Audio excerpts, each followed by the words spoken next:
आता ही नारळाची बर्फी 1 तास चांगली सेट झालेली आहे आणि आता आपण याचे काप करून घेऊया।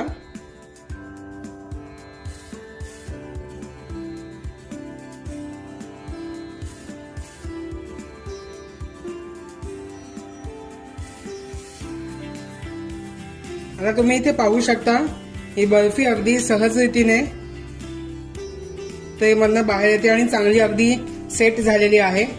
पहा किती अगदी आकर्षक बर्फी दिसते। आता ही आपण सर्विंग प्लेट मध्ये काढून घेऊया।